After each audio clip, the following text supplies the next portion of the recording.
सो है एवरीवन, स्वागत है आप सभी का एक बार फिर से हमारे एक नए सेशन के अंदर, जिसमें हम बात करेंगे आज प्रीनेटल यानी जन्म से पूर्वावस्था जो होती है हमारी, और infancy stage of child development, जिसमें हम मीनिंग, कैरेक्टरिस्टिक्स, हज़ार्ड्स की बात करेंगे। सबसे पहले हम स्टार्ट करेंगे प्रीनेटल स्टेज क्या होती है, जिसको हम जन्म पूर्वावस्था भी कहते हैं हिंदी में।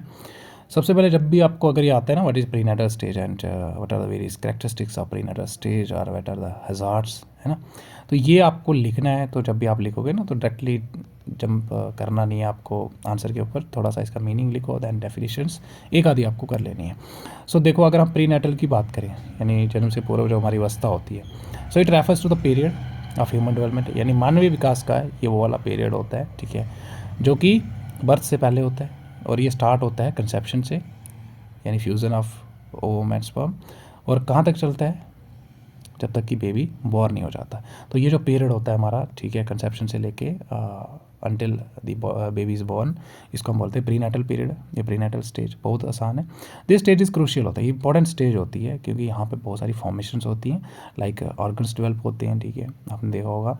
पूरे के पूरे जो बॉडी के सिस्टम्स होते हैं, स्ट्रक्चर्स होते हैं, वो डेवलप होते हैं, और ग्रोथ होती है यहाँ पे एम्ब्रियो और फीटस की। तो ये सिंपल था, थोड़ा सा मीनिंग में आप लिख दोगे। उसके बाद अगर हम प्रीनेटल स्टेज की बात करें, इसको हम विभाजित करते हैं 3 फेजेस में, जैसे जर्मिनल स्टेज, एम्ब्रियोनिक स्टेज और फिर फीटल स्टेज। अगर हम जर्मिनल स्टेज की बात करें, ठीक है, तो यहाँ पे जर्म लेयर्स बनती है हमारी, जर्म लेयर्स होती है हमारी 3, एक्टोडर्म, मेसोडर्म, एंडोडर्म। ये थोड़ा सा होता है बेसिकली, लेकिन ऐसा नहीं होता है यहाँ पे फर्टिलाइजेशन होती है, ठीक है, यानी फ्यूज़न होगा, जाइगोट बनेगा, जाइगोट सेल डिवीजन होगी, ठीक है, और इम्प्लांटेशन हो जाती है उसकी यूट्रीन वाल के अंदर। और ये होता है हमारा फर्स्ट जो 2 वीक्स होते हैं, ठीक है। फिर आती है एम्ब्रियोनिक स्टेज, जो कि आपकी 3rd वीक से लेके 8th वीक तक चलती है। यहाँ पे major organs and body system जो है वो डेवलप होना शुरू हो जाते हैं आपके। फिर आपकी आती है फीटल स्टेज, जो कि 9th वीक से लेके बर्थ तक चलती है आपकी। यहाँ पे ग्रोथ एंड रिफाइनमेंट होती है, यानी जैसे आपकी जर्म्स लेयर बनती है, ठीक है, एक्टोडर्म बनती है, ठीक है, फिर आपकी मेसोडर्म बनती है, फिर आपकी एंडोडर्म बनती है। अब इन तीनों लेयर से आगे फर्दर जो है वो आपके ऑर्गन डेवलप होते हैं, ठीक है, और उनकी रिफाइनमेंट होती है यहाँ पे प्रॉपर बॉडी स्ट्रक्चर्स की। और फीटस जो है वो यहाँ पे कैपेबल हो जाता है इतना कि वो आउटसाइड द वोम्ब, यानी गर्भ से बाहर भी जो है वो अभी सर्वाइव करने योग्य बन जाता है, किसमें, फीटल स्टेज में। तो ये आप लिख सकते हो, जो कि हमारी 9th वीक से लेकर बर्थ तक चलती है। अब डेफिनेशन की बात करें तो बर्क ने डेफिनेशन दी थी, इन्होंने बोला था prenatal stage is development period occurring, मतलब एक डेवलपमेंट पीरियड होता है जो कि होता है हमारा, ठीक है, कहाँ से लेके कंसेप्शन से बर्थ तक, और कहीं ना कहीं यहाँ पे बहुत सारी फिजिकल यानी शारीरिक वृद्धि और establishment of essential body structure जो है वो यहाँ पे बनते हैं हमारे। तो सिंपल भाषा में लिखा गया है। उसके बाद एक और डेफिनेशन है जॉन स्टैंट, स्टैंट होगा कि स्टाउट होगा, स्टाउट है ये, ठीक है, STN नहीं होगा ये, एक मिनट भाई रोक,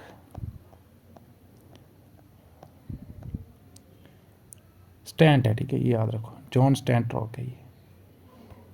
क्या लिखा हुआ है ये, जॉन स्टैंट रॉक, इन्होंने डेफिनेशन दी। इन्होंने बोला था prenatal period is the time from fertilisation, वही fusion of sperm and ovum, birth तक होता है, ठीक है, और characterised by the development of embryo, embryo का विकास होता है यहाँ पे, और फीटस का विकास होता है कहाँ पे, मदर्स वॉम्ब, यानी उसके गर्भ में, माँ के गर्भ में। तो उसी पीरियड को हम क्या कहते हैं, प्रीनेटल स्टेज या पीरियड। तो ये जॉन स्टैंट रॉक ने डेफिनेशन दी थी, सिंपल भाषा में लिखा गया है। अब इसकी विशेषताएं, गुण क्या होते हैं इस स्टेज की, ठीक है, तो रैपिड ग्रोथ एंड डेवलपमेंट देखने को मिलती है यहाँ पे। सो प्री नेटल स्टेज की अगर हम बात करें, तो witness is the fastest growth rate होता है यहाँ पे ह्यूमन लाइफ में, with the formation of organs बनते हैं, टिश्यूज़ बनते हैं, और बॉडीली स्ट्रक्चर्स भी बनते हैं, ठीक है। Tissues means group of cells that perform similar function, ठीक है, और ऑर्गन्स बनते हैं, ठीक है, जब टिश्यूज़ आपस में मिल जाते हैं तो एक ऑर्गन बना देते हैं, ठीक है, फिर एक ऑर्गन, बहुत सारे ऑर्गन मिलके एक ऑर्गेनिज्म बनाते हैं, ठीक है, यानी कि ह्यूमन बना सकते हैं, जैसे आप मान सकते हो। अब आता है डिवाइडेड इंटू 3 फेजेस होते हैं, जैसे मैंने बताया था, जर्मिनल जो कि फर्स्ट 2 वीक्स तक होता है, 2 से लेके 8 वीक तक चलता है हमारा, embryonic, and then foetal stage 9 week से लेके बर्थ तक। जेनेटिक इन्फ्लुएंसेस देखने को मिलती है, यस, जो आपका जेनेटिक मेकअप होता है पेरेंट्स का, ठीक है, तो कहीं ना कहीं इनहेरिटेड जेनेटिक जो ट्रेड्स होते हैं पेरेंट्स से आते हैं जो, ठीक है, कहीं ना कहीं डिटरमाइन करते हैं physical, mental and emotional characteristics of the developing child, यानी जो बच्चा जिसका विकास हो रहा है गर्भ के अंदर, उसके जो इमोशनल, मेंटल और फिजिकल करेक्टर होंगे वो कहीं ना कहीं डिटरमाइन किए जाते हैं किसके द्वारा, जो जेनेटिक मेकअप होता है पेरेंट्स का, ठीक है। उसके बाद आता है critical period for organ formation. तो मैंने अभी बताया कि यहाँ पे ऑर्गन्स बनते हैं अलग अलग लेयर से, ठीक है, जिसको हम गैस्ट्रुलेशन कहते हैं। एक प्रोसेस होता है, जिन बच्चों ने साइंस पढ़ी है उनको पता होगा गैस्ट्रुलेशन क्या होती है। तो formation of the 3 germ layer बनती है हमारी, एक्टो, मीजो, एंडो, फिर उनसे जाके आगे ऑर्गन्स बनते हैं। So the embryonic stage is crucial for organogenesis. Organogenesis means formation of organs, making it sensitive for developmental risk. और यहाँ पे डेवलपमेंटल रिस्क भी बहुत ज़्यादा होते हैं, ठीक है, इस स्टेज के अंदर। उसके बाद आता है वल्नरेबिलिटी टू इन्वायरमेंटल फैक्टर्स, ठीक है, जैसे the foetal is highly susceptible to teratogens. Teratogens मतलब कोई भी ऐसा एजेंट जो हार्मफुल होता है, ठीक है, जैसे ड्रग्स हो गया, अल्कोहल, इन्फेक्शंस। कहीं पे अगर मदर ये सारी चीज़ों का कंजप्शन कर रहे हैं, यानी ड्रग्स, अल्कोहल वगैरह का, तो कहीं ना कहीं बच्चे की ग्रोथ पे इम्पैक्ट देखने को मिलता है। तो ये स्टेज जो है वो हमारी वल्नरेबल होती है टू इन्वायरमेंटल फैक्टर्स को भी। फिर न्यूट्रिशनल डिपेंडेंसी होती है कि जो फीटस डेवलप कर रहा है, ठीक है, गर्भ के अंदर, वोम के अंदर, तो वो कहीं ना कहीं वो डिपेंड करता है इंटायरली किसके ऊपर, mother's nutrition for proper development के लिए, ठीक है। प्लेसेंटा के थ्रू आपने देखा होगा, जिसको हम नाडू कहते हैं, उसके थ्रू जो है वो सारी न्यूट्रिशन जो है वो ट्रांसफ़र होती है फीटस को। उसके बाद अगर हम बात करें सेंसस की डेवलपमेंट होना, ठीक है, by the end of the foetal stage the foetus can respond to external stimuli, ठीक है, like sound, light and even touch को। यहाँ पे तो ये एंड बताया हुआ है कि बच्चा जो है वो रिस्पॉन्ड कर सकते हैं एक्सटर्नल स्टिमुलाई को, ठीक है, एंड ऑफ फीटल स्टेज में। ब्रेन डेवलपमेंट होती है, that's a most important. The brain starts forming early and continues to grow rapidly throughout the prenatal period, laying the foundation for future cognitive abilities के लिए foundation रखता है कि कैसा बच्चे का दिमाग होगा। फॉर्मेशन ऑफ बॉडीली या बॉडी सिस्टम्स यहाँ पे, जैसे सर्कुलेटरी सिस्टम हो गया, यानी ब्लड वाला, ब्लड सर्कुलेशन, रिस्पिरेटरी सिस्टम हो गया, ठीक है, आपका लंग्स वगैरह, इसमें आपके हार्ट आ जाएगा, डाइजेस्टिव सिस्टम आपका एलिमेंट्री कैनाल वगैरह, नर्वस सिस्टम आपका ब्रेन आ जाएगा। ये कहीं ना कहीं begin to develop and mature gradually, मतलब इस साथ साथ में जो है वो मैच्योर होना शुरू हो जाते हैं। उसके बाद ये थे कुछ करेक्टरिस्टिक्स, ठीक है, हमारे किसके, प्रीनेटल स्टेज के। बहुत सिंपल भाषा में लिखा गया, आप इनको अपनी भाषा में लिख सकते हो, जस्ट रिमेंबर द हेडिंग्स और आगे आप अपने हिसाब से लिखो। उसके बाद अगर हम हज़ार्ड्स की बात करें, यानी कौन कौन सी ऐसी चीज़ें हैं जो कहीं ना कहीं नॉर्मल ग्रोथ एंड डेवलपमेंट को इन्फ्लुएंस कर सकते हैं।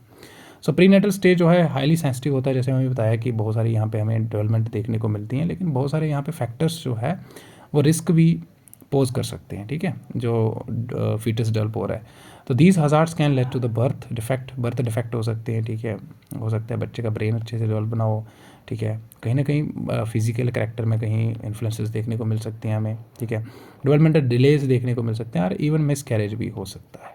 सो की हज़ार्ड्स की अगर हम बात करें, सबसे पहले जेनेटिक डिसऑर्डर, जिसमें क्रोमोसोमल डिसऑर्डर आ गया, जैसे कंडीशंस लाइक डाउन सिंड्रोम। आपने देखा होगा कि कुछ बेबीज़ होते हैं जो पैदा होने के बाद क्या होता है, उनकी हाइट ही ग्रोथ नहीं करती है ना, हाइट भी उतनी रहती है और शरीर एकदम से फूल जाता है, ठीक है। टर्नर सिंड्रोम जैसी कंडीशंस आ सकती हैं, लाइन फिल्टर सिंड्रोम होता है, रिजल्ट फ्रॉम जेनेटिक म्यूटेशन और abnormalities. Mutation means changes in the genetic makeup, कभी कभी जो जेनेटिक मेकअप है उसमें चेंजेस आ जाती हैं म्यूटाजेंस के कारण। जैसे अगर मदर कंजप्शन कर रहा है अल्कोहल, ड्रग्स वगैरह का, तो उससे क्या हो जाता है कि जेनेटिक मेकअप के अंदर इफेक्ट आते हैं, ठीक है, जिससे क्या होता है कहीं ना कहीं बच्चे के अंदर क्रोमोसोमल डिसऑर्डर्स हमें देखने को मिल सकते हैं। इनहेरिटेड डिसऑर्डर भी होते हैं, लाइक सिकल सेल एनीमिया हो गया, ठीक है, जो आपका हेमोग्लोबिन है उसकी शेप हो जाती है सिकल इस तरह से, ठीक है, वो ट्रांसपोर्ट नहीं कर पाता ऑक्सीजन को। सिस्टिक फाइब्रोसिस हो सकता है, थैलेसीमिया हो सकता है। तो ये कुछ ऐसी कंडीशंस हैं जो कहीं ना कहीं फैमिली जीन से ट्रांसफ़र हो सकती हैं बेबीज़ को। तो ये भी एक डिसऑर्डर आ गया, यानी हज़ार्ड आ गया। ट्रेटोजेंस यानी हार्मफुल एजेंट्स, जैसे alcohol, drugs, smoking, radioactive exposure अगर हो जाता है, तो कहीं ना कहीं अगर जो मदर है अगर इन चीज़ों का कंजप्शन कर रहा है, तो कहीं ना कहीं आगे फीटल की जो डेवलपमेंट है उसके ऊपर भी इफेक्ट देखने को मिलता है। अल्कोहल कंजप्शन करने से क्या होता है, फीटल जो है अल्कोहल सिंड्रोम देखने को मिलता है, ठीक है। उसके बाद ड्रग्स, इलिक्ट ड्रग्स हो गया, जैसे कुछ मेडिकेशंस एंड एक्सेसिव कैफ़ीन का अगर यूज़ करती है मदर, तो कहीं ना कहीं फीटल ग्रोथ जो है वो सही से नहीं होगी। स्मोकिंग का भी सेम ही होगा, कहीं ना कहीं लो बर्थ वेट बच्चे का हो सकता है अगर ज़्यादा स्मोकिंग कर रही है मदर, और रिस्पिरेटरी इश्यूज जैसे आ सकते हैं। रेडिएशन एक्सपोजर की बात करें तो कहीं ना कहीं अगर बच्चा जो है अगर रेडियो एक्टिव जैसे एलिमेंट्स को एक्सपोज हो जाता है, तो कहीं ना कहीं म्यूटेशन हो सकती है जेनेटिक मेकअप में, ठीक है, और कहीं ना कहीं उसकी डेवलपमेंट जो है वो अच्छे से नहीं होगी, कहीं ना कहीं मेंटली वो रिटार्ड हो सकता है।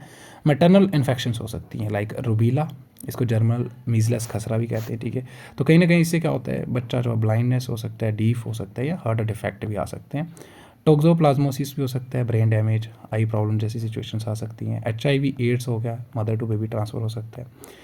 पुअर मैटरनल न्यूट्रिशन, अब मम्मा को जो है वो यहाँ पे सही से खाना नहीं मिल रहा है, ठीक है।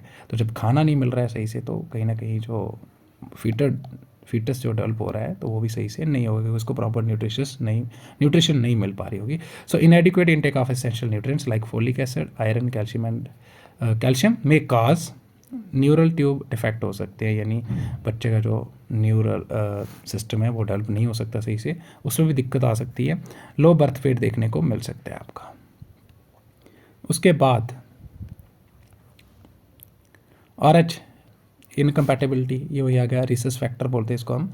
तो कहीं ना कहीं हो सकता है ब्लड टाइप जो है मदर का जैसे RH नेगेटिव है और बेबी का अगर RH पॉजिटिव है तो कहीं ना कहीं कॉम्प्लिकेशंस आ सकती हैं, ठीक है। जॉन्डिस, अनीमिया, खून की कमी हो सकती है, या स्टिल बर्थ जैसी सिचुएशंस आ सकती हैं।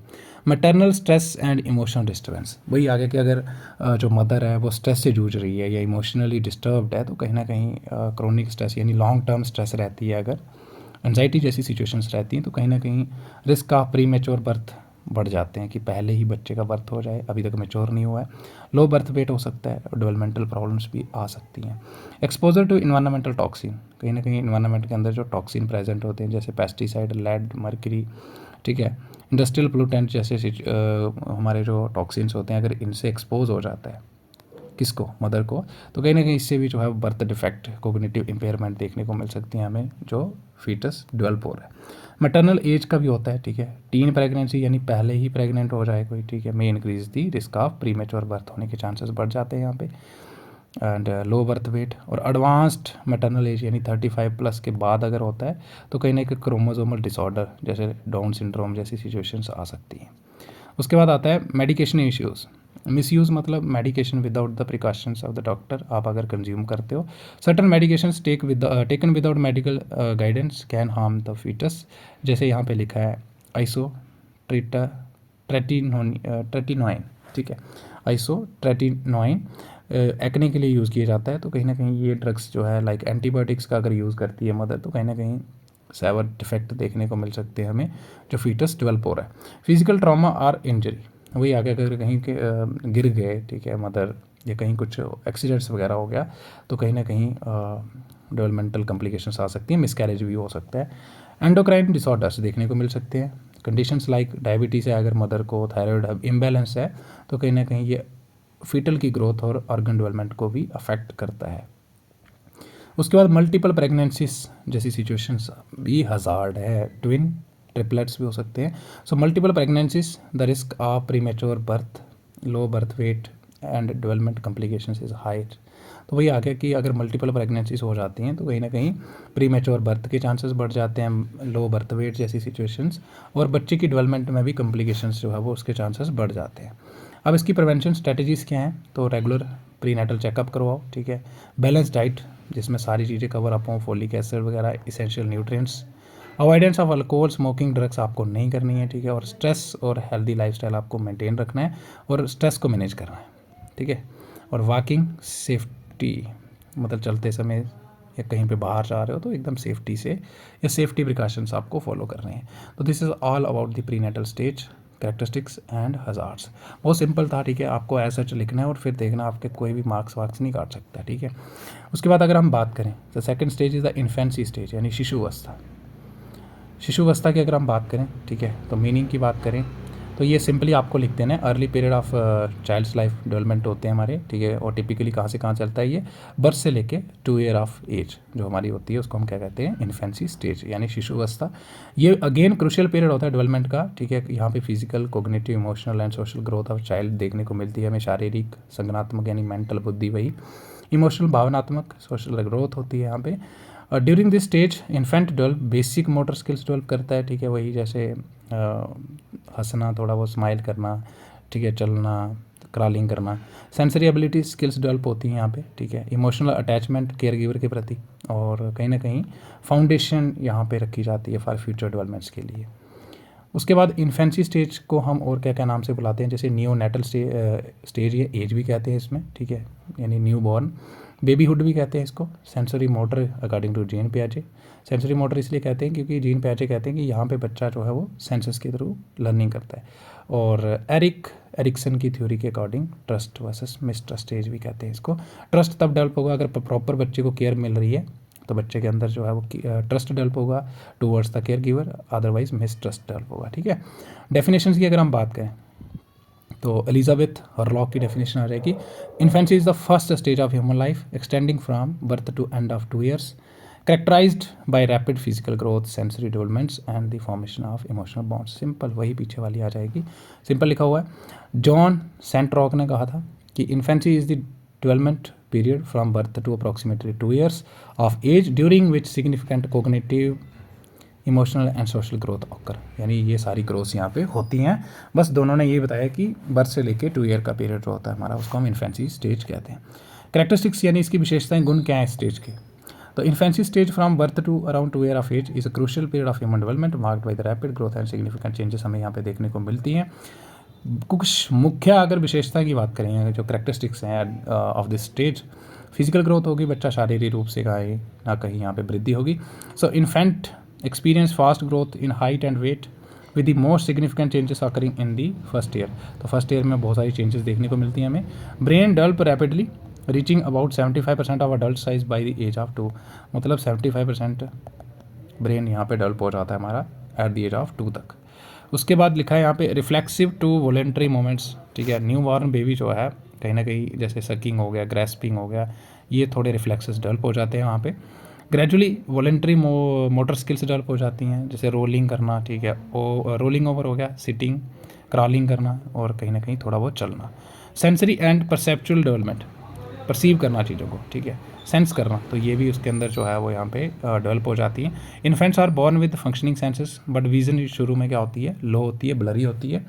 By 6 month they develop perception and recognise family faces को पहचानना शुरू कर देते हैं, like care giver, mother. They response to sound, voices and emotional tone को भी साउंड, जैसे बोलते हैं ना मेरा काका, ठीक है, ऐसे करके, तो इमोशनल साउंड्स वगैरह को रिस्पॉन्ड करना यहाँ पे बच्चा शुरू कर देता है। अब आता है कोग्निटिव डेवलपमेंट। तो जीन पियाजे के अकॉर्डिंग इन्फेंसी जो है वो एक ऐसी स्टेज होती है जहाँ पे बच्चा जो है वो उन्होंने इसको सेंसरी मोटर स्टेज कहा गया था, और इन्होंने बोला था कि बच्चा यहाँ पे सेंसरी एक्सपीरियंसेस या मूवमेंट से जो है वो बच्चा सीखता है, लर्निंग करता है। इमोशनल डेवलपमेंट की अगर हम बात करें तो भावनात्मक विकास भी होता है यहाँ पे। The first expression of emotions यहाँ पे बच्चा शो करता है, लाइक क्राइंग, स्माइलिंग और बाद में हंस के, ठीक है। तो पहले तो चिल्लाता है, आपको पता होगा, ठीक है, भूख लगी है तो रोएगा। By 6 month infant show attachment behaviour towards caregiver, ये भी ऊपर बताया मैंने। सेपरेशन एंजाइटी में develop around 8 to 12 month। Separation anxiety मतलब मम्मा से दूर कर दोगे तो रोना चिल्लाना शुरू कर देता है वो। अब आता है यहाँ पे लैंग्वेज एंड कम्युनिकेशन डेवलपमेंट की अगर हम बात करें। Initially infant communicate through crying and facial expression से कम्युनिकेट करता है, लेकिन 4 to 6 month की अगर हम बात करें तो बैबलिंग शुरू कर देता है, जैसे पापा, दादा, है ना, मामा। By age 1 most infant say their first words. Many of the time देखा गया है कि by the age of 1 year की एज में बच्चे जो है पहली बार अपने कुछ शब्द बोलते हैं, और 2nd year तक छोटे छोटे सेंटेंसेस बनाना भी शुरू कर देते हैं। सोशल डेवलपमेंट की अगर हम बात करें एंड अटैचमेंट शुरू हो जाती हैं। सो केयर गिवर्स को आइडेंटिफाई करना, ठीक है, और फैमिलियर फेसेस जो होते हैं उनको प्रेफर करता है, ठीक है, जिनको उससे थोड़ी थोड़ी पहचान शुरू हो जाती है। अटैचमेंट थ्योरी जो कि बॉल्बी ने दी थी, इन्होंने बोला था कि early bonding with care giver is crucial for emotional security के लिए बहुत ज़रूरी होती है, जो कि बच्चे के अंदर यहाँ पे डेवलप होना शुरू हो जाती है। By 1 year age they imitate मतलब नकल करना, ठीक है, सोशल बिहेवियर को नकल करना शुरू कर देते हैं, लाइक वेविंग एंड क्लैपिंग, देखा होगा आपने। उसके बाद डिपेंडेंसी ऑन केयर गिवर्स। तो यहाँ पे इस स्टेज की अगर हम बात करें तो ज़्यादातर जो बेबी है वो किस पे डिपेंड होता है, केयर गिवर पे। So infant rely entirely on caregivers for food, safety and emotional comfort के लिए। The quality of care affect their trust and security, वही आ गया, ट्रस्ट वर्सेस मिसट्रस्ट, वही आ गया कि अगर आप बच्चे की प्रॉपर केयर करते हो, ठीक है, प्रॉपर उससे प्यार करते हो, तो बच्चा जो है वो ट्रस्ट डेवलप होता है उसके अंदर towards the care giver. Otherwise अगर आप उसको अबेंडन यानी छोड़ देते हो, नो प्रॉपर केयर, तो कहीं ना कहीं उसके अंदर मिसट्रस्ट डेवलप होगा टूवर्ड्स केयर गिवर, तो ये आ जाएगा हमारा। उसके बाद अगर हम बात करें डेवलपमेंट ऑफ इंडिपेंडेंस, और थोड़ा बहुत by around 1 year infant began exploring their surrounding, आसपास क्या है, ठीक है। और 18 to 24 month की अगर हम बात करें, they show early sign of independence, like feeding themselves, खुद से खाना, और प्रेफरेंसेस दिखाना, मेरे को गुड़िया चाहिए, वो बोल तो नहीं पाता वैसे उतना अच्छे से, लेकिन स्टिल, ठीक है, और यहाँ पे तो हो ही जाता है 2 year तक। हज़ार्ड्स की अगर हम बात करें तो infancy stage is crucial period again growth and development के लिए होता है, लेकिन बहुत सारे रिस्क एंड हज़ार्ड्स यहाँ पे बच्चे की जो नॉर्मल डेवलपमेंट है वो कहीं ना कहीं उसको अफेक्ट कर सकते हैं, उसके हेल्थ एंड वेलबींग को। तो यहाँ पे हज़ार्ड्स ऑफ इन्फेंसी स्टेज को हम डिवाइड करते हैं मेन 4 हेडिंग के अंदर, वैसे 7 हेडिंग्स हैं इसके, नीचे देखेंगे बायोलॉजिकल, इन्वायरमेंटल, साइकोलॉजिकल यानी मनोवैज्ञानिक रूप से, और सोशल फैक्टर्स। बायोलॉजिकल हज़ार्ड्स की अगर हम बात करें तो it include genetic disorders, infections and birth related complications देखने को मिलती है हमें, जिसमें आपका आ जाएगा pre mature birth and low birth weight. तो ये सबसे बड़ी एक दिक्कत है, कहीं ना कहीं increases the risk of respiratory issues देखने को मिलते हैं यहाँ पे, developmental delays and weak immunity.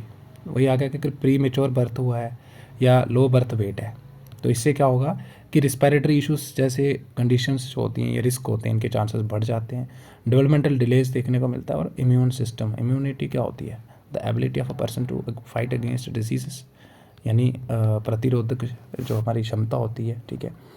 उसके बाद जेनेटिक डिसऑर्डर्स देखने को मिलते हैं, ठीक है। तो conditions like Down syndrome, sickle cell anaemia कहीं ना कहीं ग्रोथ एंड कोग्निटिव डेवलपमेंट को अफेक्ट करते हैं, तो दिस इज आल्सो अगेन है हज़ार्ड। बर्थ इंजरीज मतलब पैदा होते हैं अगर कोई इंजरी है, ब्रेन डैमेज है due to lack of oxygen जिसको हाइपोक्सिया कहते हैं, या improper delivery method can lead to conditions like cerebral palsy. उसके बाद सडन इन्फेंट डेथ सिंड्रोम भी होता है, unexpected death of an infant during sleep, सोते सोते, often linked to unsafe sleeping positions or respiratory issue. हो सकता है उसको कोई रिस्पिरेटरी इशूज़ हो, या फिर सही से उसको आपने सुलाया नहीं, ठीक है, छाती के बल सुला दिया, तो उससे क्या होता है कि कहीं ना कहीं इन्फेंट की डेथ हो सकती है, जिसको हम सडन इन्फेंट डेथ सिंड्रोम भी कहते हैं। तो ये भी हज़ार्ड आ जाएगा। उसका न्यूट्रिशनल हज़ार्ड्स की अगर हम बात करें वही आ जाएगा इसमें, माल न्यूट्रिशन वगैरह, ठीक है। सो प्रॉपर न्यूट्रिशन बहुत ज़रूरी होती है फिजिकल यानी शारीरिक और कोग्निटिव डेवलपमेंट के लिए, यानी संज्ञानात्मक मानसिक विकास के लिए, जिसमें हज़ार्ड्स की अगर हम बात करें माल न्यूट्रिशन वही आ गया, डेफिशिएंसी ऑफ द न्यूट्रिशन, जो हमारे न्यूट्रिएंट्स होते हैं, अंडर न्यूट्रिशन आ गया, ठीक है। तो lack of essential nutrients like iron, calcium, vitamin proper नहीं मिल रहे हैं, तो कहीं ना कहीं बच्चे की ग्रोथ प्रॉपर नहीं होगी बल्कि स्टंट ग्रोथ होगी, इम्यूनिटी उसकी बिल्कुल वीक होगी, और कोग्निटिव डिलेस यानी ब्रेन भी अच्छे से डेवलप नहीं होगा।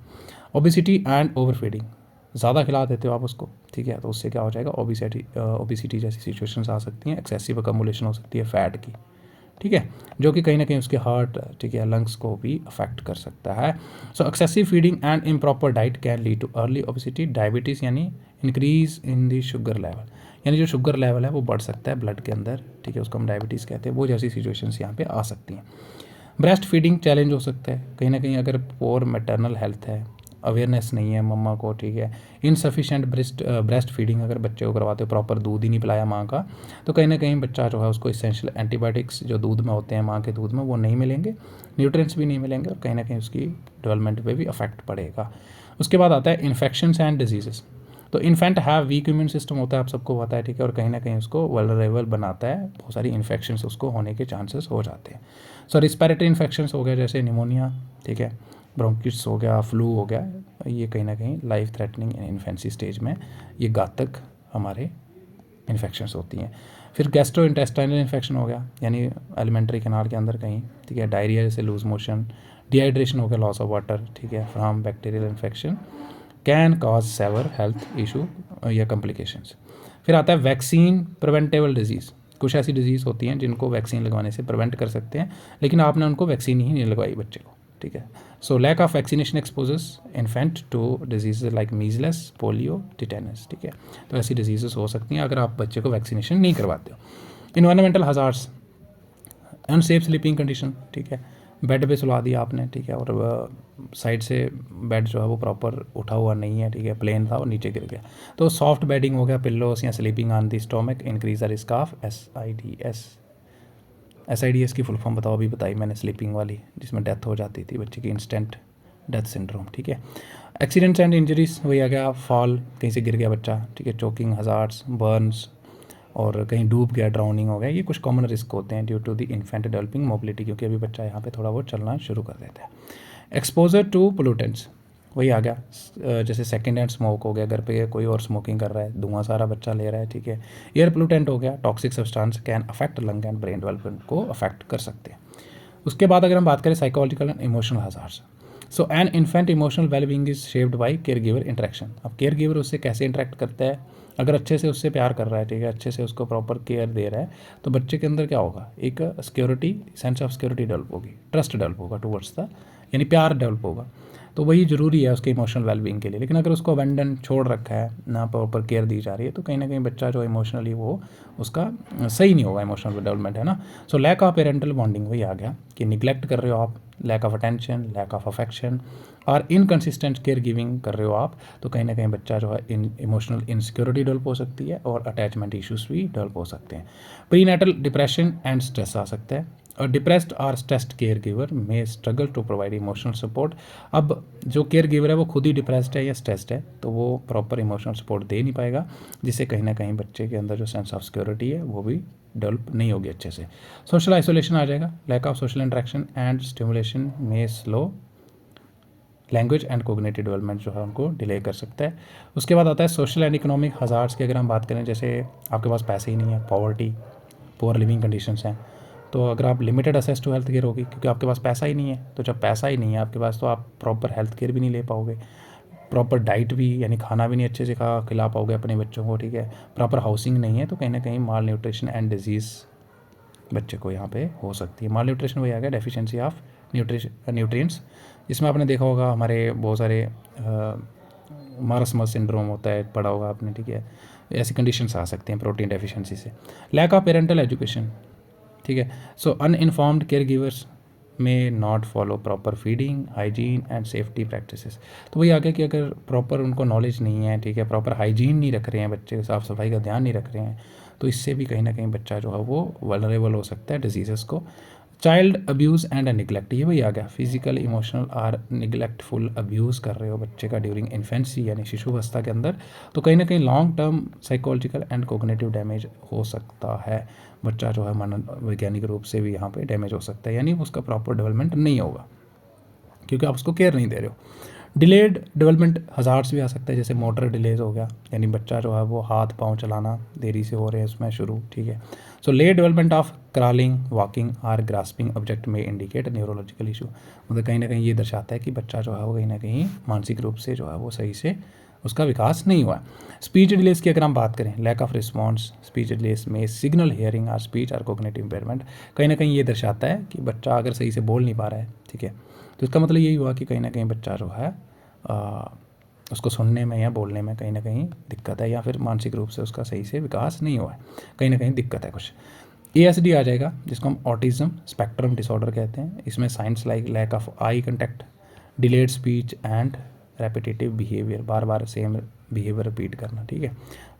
उसके बाद इसका प्रिवेंशन कैसे कर सकते हैं, regular medical checkup, proper nutrition, safe sleeping practices, vaccination and hygiene का ध्यान रखो, और पेरेंटल केयर एंड सिमुलेशंस, ठीक है, और पेरेंटल एजुकेशन भी होनी चाहिए कि कैसे आपको बच्चे को संभालना है।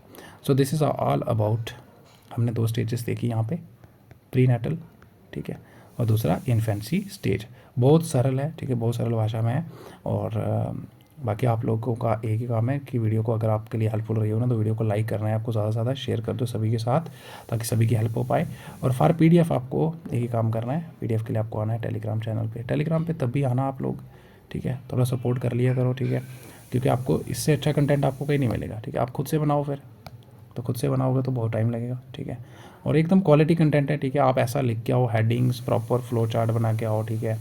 जैसे आपको अगर पूछा है करैक्टरिस्टिक्स, तो आप करैक्टरिस्टिक्स लिख के इसके 4 और नाम लिख दो ना करैक्टरिस्टिक्स के, उसके बाद एक्सप्लेन कर दो थोड़ा थोड़ा, तो आपके मार्क्स कौन काटेगा, कोई नहीं काटेगा। So this is all about today's session, ठीक है, और जल्दी मिलते हैं विद नेक्स्ट सेशन, और ट्राई करेंगे आपके जो भी इंपॉर्टेंट टॉपिक्स हैं सारे कवर करने के लिए। आज के लिए इतना ही, मिलते हैं अगली वीडियो में, तब तक के लिए bye bye and have a good day.